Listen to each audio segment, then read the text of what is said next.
थकीत बिलामुळे जिल्ह्यातील CT scan centre बंद. कोट्यावधी रुपयांचे बिल थकल्याने कंपनीने तात्पुरती सेवा केली बंद. रुग्णांना आर्थिक भुर्दंड व मनस्ताप.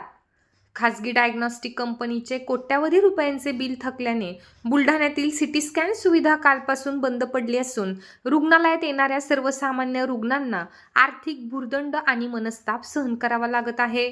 याच कारणामुळे जिल्ह्यातील खामगाव शेगाव येथील उपजिल्हा सामान्य रुग्णालयातील सिटी स्कॅन मशीनही बंद कालपासून पडल्याचे समजते. जिल्हा सामान्य रुग्णालय व त्यांच्या अंतर्गत येणाऱ्या उपजिल्हा सामान्य रुग्णालयातील सिटी स्कॅन सेंटरचे कंत्राट कृष्णा डायग्नॉस्टिक या खासगी कंपनीकडे असून कंपनीचे शासनाकडे राज्यात तब्बल 43 कोटी रुपयांचे बिल थकल्याने कंपनीने 2 डिसेंबरला पत्र देऊन सेवा तात्पुरती स्थगित केली आहे. तर जिल्हा सामान्य रुग्णालयात MRI मशीन 6 महिन्यांपासून दाखल झालेली आहे, मात्र केवळ परवानगी अभावी ती अद्याप सुरू झालेली नाही. आमच्याकडे खामगाव, शेगाव आणि बुलढाणा जनरल हॉस्पिटल येथे सिटी स्कॅन सेंटर्स आहेत.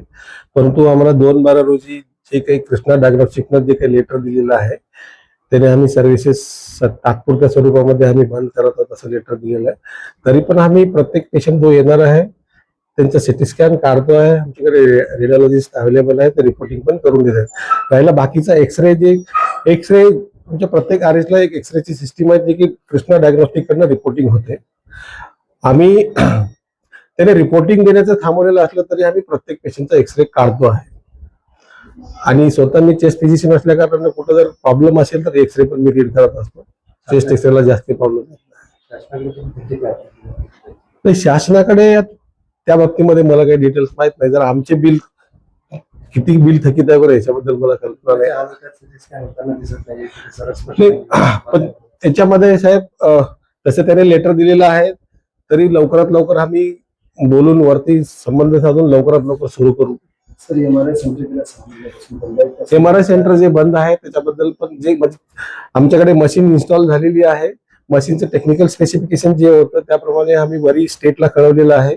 तरी आम्हाला स्टेट लवकरात लवकर ते त्याबाबत पण आम्हाला परमिशन देईल. लवकरात लवकर ते पण झालं.